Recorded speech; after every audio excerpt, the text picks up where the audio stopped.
been coming to these forums, as many of you know, for a long time, and I think they're very important. So I remember reading in the Enquirer, I think it was Jason Williams posted something about Coast was going to be at the next sort of board meeting. This was last year. So don't expect there to be a levy on the ballot. And Coast didn't even show up to the meeting that the sort of had. But bus riders did turn out, and they said that we need investment. And so that's when I knew it was time that we could no longer allow Coast to be the voice of Hamilton County. And I reached out to Cam Hardy, who is in an emergency meeting, but hopefully he'll be able to swing by before this is over. And we, along with Mark Sanaan and some others, formed the Better Bus Coalition. And I have to say, I've been very impressed with the efforts of the coalition.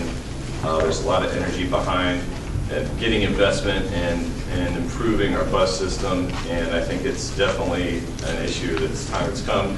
Just to give some brief history about it, some of you may remember, actually I ran into former Vice Mayor Jim Tarbell, and he was telling me that in 1972 we almost had everything set up to pass a county-wide levy, and one key player unfortunately passed away, and Dusty Rhodes and some other anti-tax folks sort of were able to get the upper hand in the debate. And so ever since then, we've had a lack of investment from the county, and it has put us behind our peer cities, and it has really increasingly been a very big problem for people who are low income and need to get to jobs. We know that at least 75,000 jobs in healthcare and manufacturing alone are not accessible by bus, and you add all the other jobs in, and that's a lot of people that can't get to work, and a lot of businesses that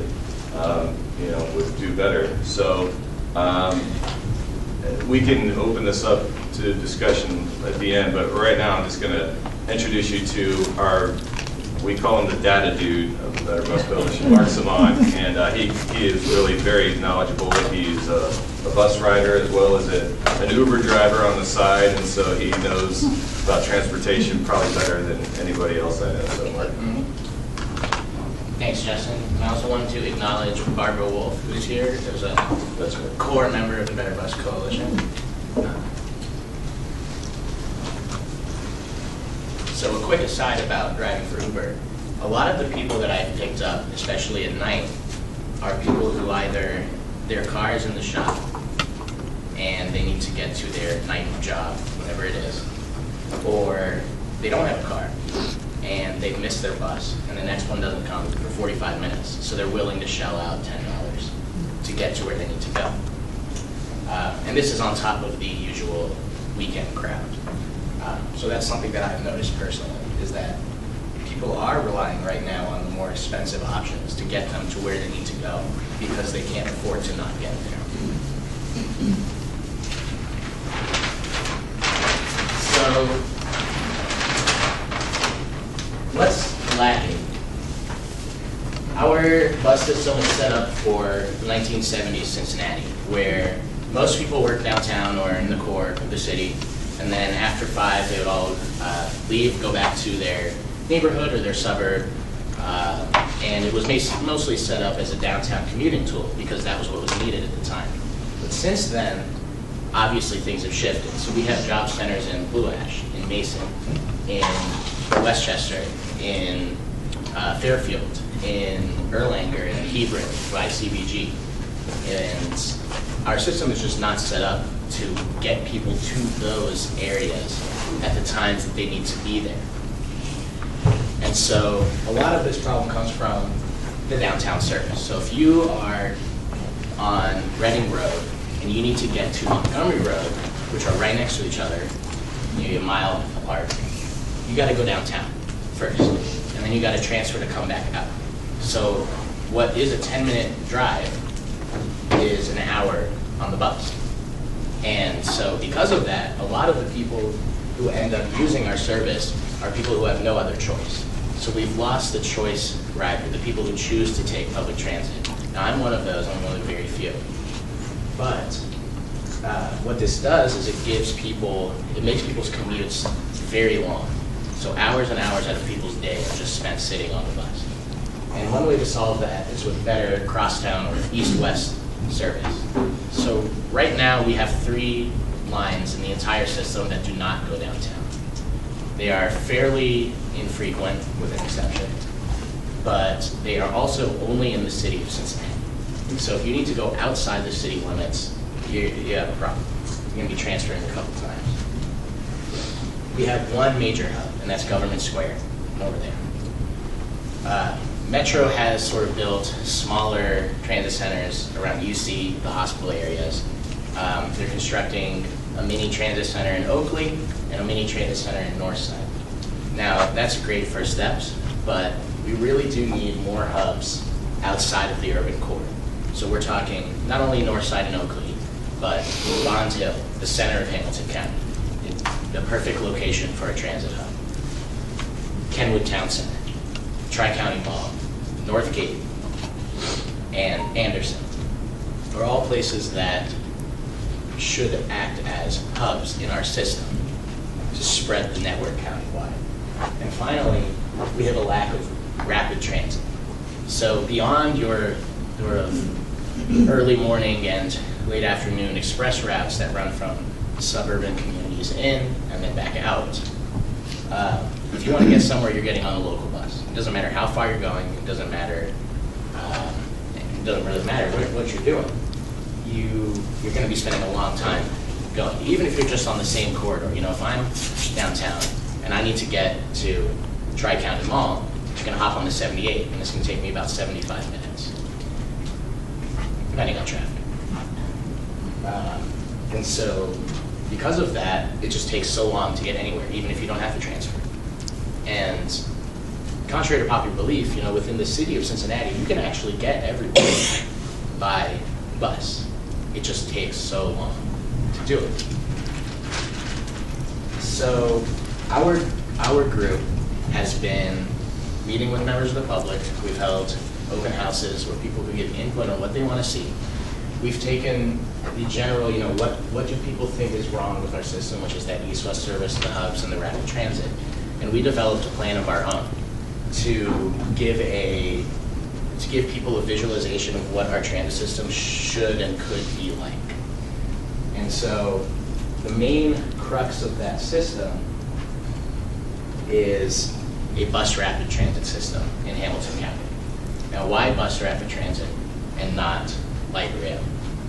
One reason: you can get the same things that you get from light rail in terms of speed, in terms of dedicated lanes, in terms of priority, and in terms of capacity for anywhere from 1/4 to 1/2 the cost of a rail line, for the simple reason that you're not laying rail, and that because you're operating with a bus, buses can make tighter turns and can more easily maneuver, if you will. And so what we planned out was your typical system. Obviously downtown is still important, but the idea is to have routes radiating the major corridors, connected with fast, frequent crosstown service. This is ignoring Northern Kentucky for the moment, because that's an entirely different problem. The idea being that this system would form the core of the greater Cincinnati transit system. So the idea is that you've got your stops every half mile to a mile. Buses run generally in their own lanes, or in the case of routes that follow old rail corridors, they may even run in their own busways, or bus highways. So this allows for maximum speed. So we're talking, you know, if I'm in Clifton, which is where I live, by the University of Cincinnati, and I need to get to Anderson to, say, have a job interview, or to shop, or to see friends. Right now, I gotta go 17 to downtown, and then hop on the 24, which goes back up to Uptown, just a different part of Uptown, and then out to Anderson. It's about an hour and a half. So in this case, I would be able to hop on the Uptown crosstown route, which we envisioned running on MLK, Madison Road, and then out to Anderson as well. So it's a quick hop, let's say 10 stops, and I'm there in 20 minutes, 30 minutes. This completely changes the game for fast, quick movement. And this is the type of service that most people will utilize, including people who currently do not ride, simply because it operates outside of traffic. It doesn't matter what the weather is or traffic conditions is, your bus is going to be there. And the high frequencies. We're talking buses every 5 to 10 minutes during peak and every 15 minutes rest of the day. And 24-hour service as well, albeit at a lower frequency. So beyond that, we fill out our system with more robust and improved local lines. So, for example, the 17, which runs up Clifton Ave and then Hamilton Ave, would have this bus rapid transit corridor, which is the more express, the faster, higher capacity, more frequent service. But we're still going to need a local line on that route because we're still going to need stops every, let's say, 500 feet, 800 feet. It's for the people who cannot or will not walk to the stops that are every mile and a half, or half a mile. It's also for ADA purposes. You know, people need to be able to get picked up as close to their house as possible if they have some kind of physical or developmental disability. And right now, a lot of these folks rely on the access ride service. And now the access ride service is not just for people with physical and developmental disabilities. If you're in a wheelchair, you don't automatically get to use access ride. It is for people whose disabilities prevent them from using regular bus service. And the primary reason for that is pedestrian infrastructure. If the stop is not ADA compliant, if the bus stop is literally a strip of grass, if I am in a wheelchair, I cannot get on the bus from there. It doesn't work. So instead I use access ride, which is another severely underfunded system in Hamilton County. So the idea is that combining the local routes for maximum access with bus rapid transit routes for speed and reliability, we can form a system that meets the needs of everyone who will be using the system. So we still have these local routes, you know, maybe they are more, you know, like that, or coming out this way, whatever. And then finally adding in the east-west service of local routes. For example, Galbraith Road, which is the one road in this county that is truly east to west.